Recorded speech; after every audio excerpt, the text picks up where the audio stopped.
Olá pessoal, eu sou a professora Estela e eu hoje vou fazer um convite para vocês fazerem um passeio comigo pela história da mulher. Vamos olhar lá na tela. Vamos começar com uma frase da Oprah Winfrey que diz o seguinte, que durante demasiado tempo ninguém ouvia ou acreditava nas mulheres que se atreviam a falar a verdade, mas que esse tempo acabou. Será que acabou mesmo? Vamos agora dar uma olhada nos objetivos da nossa aula. Olha lá na tela.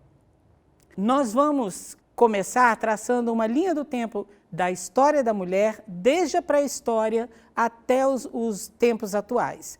Vamos entender a importância de alguns movimentos, como o movimento sufragista e o movimento hippie, entender a importância deles para a história da mulher e vamos conhecer algumas conquistas do movimento feminista aqui no Brasil. Vamos começar então a nossa aula pela pré-história. Vamos ver o que os livros de história falavam, antigamente e falam hoje a respeito da mulher. Olha na tela. Grande parte das descrições sobre a mulher da pré-história, gente, geralmente começou a ser produzida lá no século XIX, tinha o costume de naturalizar a mulher como aquele ser doméstico, familiar, Mas estudos mais recentes já mostram a mulher, por exemplo, envolvidas em atividades artesanais, como, por exemplo, a fabricação de armas, e também atribuem a ela a criação, a invenção da agricultura. Ou seja, com a criação da agricultura, se inaugura, gente, uma maneira diferente de produzir o alimento. Você não precisava mais ir caçar. E essa descoberta foi essencial. Vem aqui comigo. Por que essencial? Porque o homem era nômade, ele tinha que ir onde o alimento estava, E com a criação da agricultura, com a descoberta daquele alimento que podia ser comido, daquela semente que podia ser plantada, daquele alimento que podia ser cultivado, o homem pôde se tornar sedentário. Ele deixou de ser nômade e com isso famílias foram crescendo, foram virando clãs, que foram virando tribos, até formar as cidades como a gente conhece hoje. Na Antiguidade Clássica, a mulher não era considerada cidadã. Então, para exemplificar isso, eu vou mostrar para vocês o pensamento de dois filósofos antigos, o Aristóteles e o Platão. Vamos começar pelo Aristóteles. Olha só o que ele pensava a respeito da mulher. Ele dizia que o homem, a menos que ele fosse constituído em algum aspecto contrário à natureza, que ele, por natureza, seria mais perito na liderança do que a fêmea. Outra coisa que ele diz é que a natureza só faz mulher quando ela não pode fazer homens. Ele diz que a mulher é como se fosse um homem inferior, um homem com defeito, um homem castrado. E ele fala também que a coragem do homem vai se revelar no comando e a coragem da mulher vai se revelar na obediência. Olha então a visão desse senhor em relação às mulheres, lá na Antiguidade Clássica. Então vamos ver agora, pessoal, o que o Platão pensa a respeito disso. No livro dele, A República, onde ele narra geralmente diálogos de Sócrates com seus discípulos, ele diz o seguinte, olha lá na tela, que não existe emprego concernente à administração da cidade que pertença à mulher enquanto mulher ou ao homem enquanto homem. Ele diz também que as aptidões naturais se distribuem igualmente entre os sexos. Ele admite que a mulher seja mais fraca do que o homem. Nisso ele concorda com o Aristóteles, mas ele diz que competência para administrar a polis qualquer um dos dois gêneros teria, ok? Então, gente, a gente vê a posição da mulher lá na Idade Antiga, lá na Antiguidade Grega. E na Idade Média? Gente, na Idade Média, a mulher era vista como um ser que foi feito para obedecer. Não era bom, por exemplo, que uma mulher soubesse ler e escrever, a menos que ela quisesse entrar para a vida religiosa. Aí ela aprenderia a ler e a escrever, O que uma moça deveria saber? Ela deveria saber tecer, bordar, cuidar da casa. Se ela fosse pobre, ela tinha que trabalhar para sobreviver, mas geralmente em trabalhos domésticos também. Se ela fosse rica, ela não ia trabalhar, mas ela teria que saber trabalhar, porque ela que iria supervisionar o trabalho doméstico. Então, ela teria que entender da coisa. Olha lá na tela. As mulheres não tinham direito, por exemplo, à herança. Então, quando ela se casava, ela recebia um dote que era dado ao marido. O marido iria administrar esse dinheiro. O casamento nunca era por amor, era um casamento arranjado, um pacto feito entre famílias para efeito de reprodução mesmo, né? E, além disso, eles viam como principal virtude da mulher, tanto dentro do casamento quanto fora do casamento, a obediência e a submissão. Eles viam isso como uma qualidade, né? E eles achavam que a mulher era um sexo inferior porque consideravam que ela era muito mais tendente ao pecado, aquilo que eles chamavam dos perigos da carne, do que o homem. Alguns pensadores medievais, como por exemplo São Tomás de Aquino, reproduziram durante a Idade Média aquele pensamento aristotélico. Vou mostrar para vocês uma citação do São Tomás de Aquino. Olha lá na tela. Ele diz o seguinte, que a mulher é um defeito da natureza. A gente observa que é uma espécie de homenzinho defeituoso e mutilado.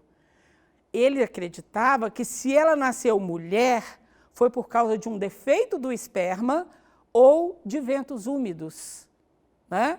Isso é a frase de um santo, gente, sobre a mulher, né? Ou seja, aquele pensamento aristotélico vem se arrastando, né? Até que na Idade Média. E na modernidade? O que acontece na Idade Moderna? Gente, a mulher agora é inserida no mercado de trabalho, né? Vem a Revolução Industrial, se inaugura uma nova maneira de produzir riqueza e a mulher agora é necessária.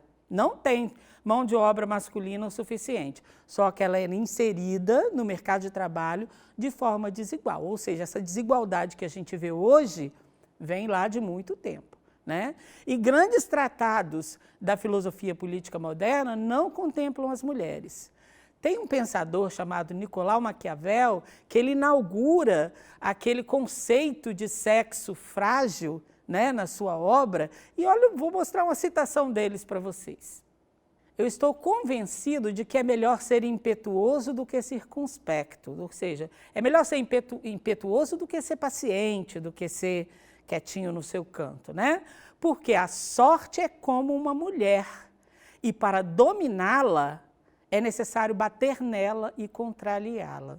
Gente, olha como lá atrás, na Idade Média, já começa-se a naturalizar a violência contra a mulher. E aí, num ponto de vista bem pessoal meu, eu acho assim que é quase que uma contradição, porque se ela é o sexo frágil, por que precisa bater nela? Né? Não dá para dominar sem bater? Observa que aqui ele está falando de sorte, mas ele, para falar da sorte, ele compara a sorte com a mulher, né? Nesse período histórico, gente, da Idade Moderna, é que surgiram os iluministas, que defendiam a liberdade, a igualdade. Eles diziam que liberdade e igualdade era uma condição inerente e própria da natureza humana. A Revolução Francesa, por exemplo, que queria libertar a França e que tinha como lema liberdade, igualdade e fraternidade, não contemplava as mulheres, apesar delas também terem ido para a rua armada com facão, com porrete, junto com os homens. Olhem só na tela. Essa mulher, Olympe de Gouges, ela é uma mulher que, na época da Revolução Francesa, ela lutou junto com os homens, foi para as ruas para protestar contra fome, altos preços dos alimentos, né? E ela, depois de participar da Revolução, ela se sentiu incomodada com um documento que foi feito na época chamado Declaração dos Direitos do Homem e do Cidadão. Vem comigo. A Olympe de Gouges, então, o que ela fez? Ela fez uma versão desse documento chamado Declaração do Direito da Mulher e da Cidadã. Consequência, foi julgada, condenada à morte e morreu na guilhotina. Uma outra grande mulher desse período é a Mary Wollstonecraft. Ela foi uma grande mulher que lutou pelo direito da mulher estudar. Ela chegou até a abrir uma escola. Não deu certo, né, porque não tinha apoio, mas ela chegou até a abrir uma escola para meninas. E ela costumava dizer assim, nós não queremos dominar os homens, mas nós queremos ter domínio sobre as nossas vidas. Nós queremos dominar as nossas vidas. E aí, eu vou dar um salto lá na frente para falar com vocês sobre o movimento sufragista. Olha na tela. O que é sufrágio? Sufrágio, gente, é voto, né? As mulheres não podiam votar. Ser votada, então, nem se fala. Mas elas não podiam votar. Então, lá na Inglaterra, eles começaram com um movimento para tentar garantir o voto feminino. As mulheres, né, foram para as ruas, deram a cara a tapa e foram lá lutar pelo direito delas de votar.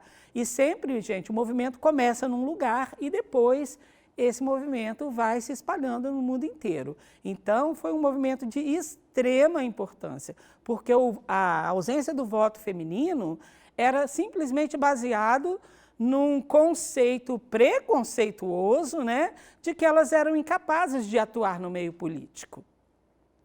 Em 1903, foi fundada a União Social e Política das Mulheres. E aí, essa luta, que era até então estritamente jurídica, né, elas estavam tentando juridicamente garantir esse direito, foi para as ruas. Né? E aí eles começaram uma luta direta, com campanhas publicitárias, fazendo greves, manifestações não violentas e às vezes até algumas manifestações violentas também.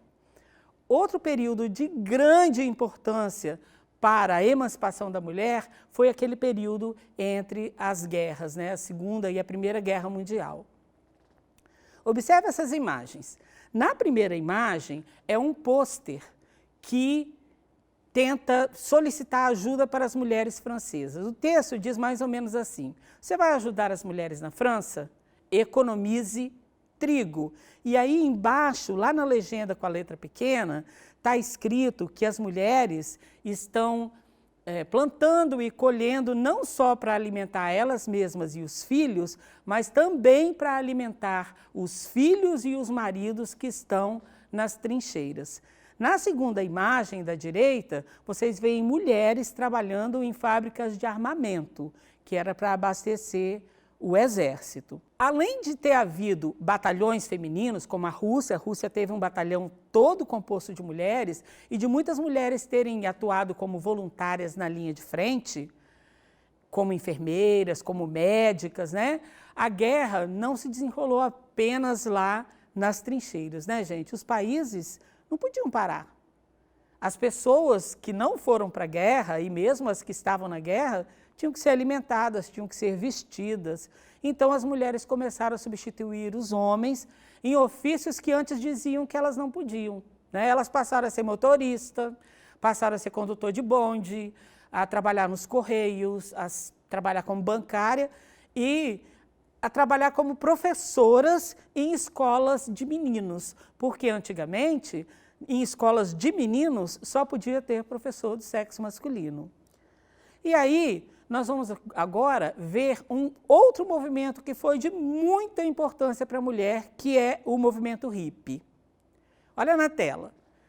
O movimento hippie, também conhecido como Flower Power, que significa o poder da flor, recebeu esse nome porque ele pretendia ser um movimento pacifista, né? Tinha como objetivo principal atacar aquele sistema que, segundo eles, produzia guerra, violência, miséria e angústia e muita dor, né? Foi um movimento que começou lá nos Estados Unidos, eles protestando contra a guerra do Vietnã, E esse movimento trouxe, gente, muitas mudanças culturais. Os cabelos dos homens ficaram mais compridos, as saias das mulheres ficaram mais curtas e comportamentos antes inaceitáveis começaram a ser mais naturalizados, como, por exemplo, uma maior liberdade sexual, né? Esse movimento foi muito importante para a emancipação da mulher, em primeiro lugar, porque com ele a mulher e o movimento feminista ganham as ruas, né? E aí, gente, acontece na área da ciência, em função dessa maior liberdade sexual, um fato que tem grande importância para a história da mulher, que é a criação, a invenção da pílula anticoncepcional. Gente, isso deu à mulher o direito ao corpo dela. Ela passou agora, com acesso à pílula anticoncepcional, a decidir se ela quer ter filho e quando ela quer ter filho. Então, isso contribuiu muito para a emancipação da mulher. Aí, gente, vamos agora pensar na trajetória da mulher contemporânea, né? Essa mulher de hoje em dia. Vitórias? Claro, imensas vitórias. Nós fomos inseridas no mercado de trabalho, nós agora temos mais liberdade sexual, temos liberdade reprodutiva, né? Conquistamos, em muitos casos, a independência financeira, direitos políticos, agora a gente pode votar, a gente pode ser votado, né? Mas, gente, nada disso veio de graça. Isso, gente, é fruto de muita luta de mulheres, de grandes mulheres que vieram antes da gente. Então, para terminar a nossa reflexão, eu proponho a vocês que a gente observe agora uma linha do tempo de algumas conquistas das mulheres aqui no Brasil. Vamos começar. Vai ser uma listinha razoável e vocês vão ver que algumas dessas conquistas não são exclusivas da mulher, foram conquistas também para o homem, tá? Mas que tiveram um impacto grande na vida das mulheres. Então vamos começar. Primeira data que eu quero ressaltar para vocês é a data de 1827. Gente, quando a gente pensa historicamente, 1827 é ontem, tá? Só em 1827 as meninas brasileiras foram liberadas para frequentar a escola. E mesmo assim, precisava de autorização de pai, tá? Se o pai não quisesse, ela não iria. Então, olha só, gente, isso é recente. Historicamente falando, é muito recente. Em 1871, foi promulgada a Lei do Ventre Livre. Por que isso é uma conquista importante para a mulher? Porque a mulher negra escravizada, gente, não tinha direito ao filho que ela gerava, né? Ou seja, quando ela gerava uma criança, a criança já nascia com um dono. Ela já nascia escrava. Então, a partir desse momento, pelo menos o filho que ela gerou já nascia livre. Isso foi uma grande conquista das mulheres.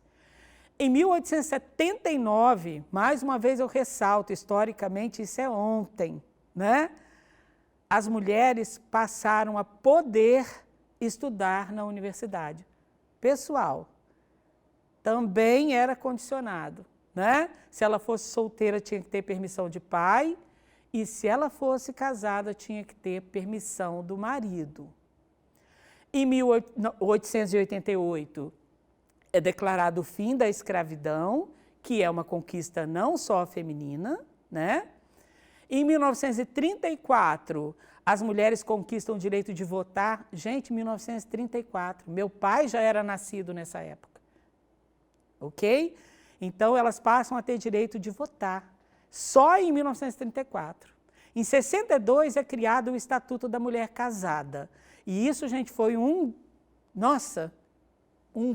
fato importantíssimo. Por quê? Porque até 1962, para a mulher trabalhar fora, ela precisava de permissão do marido.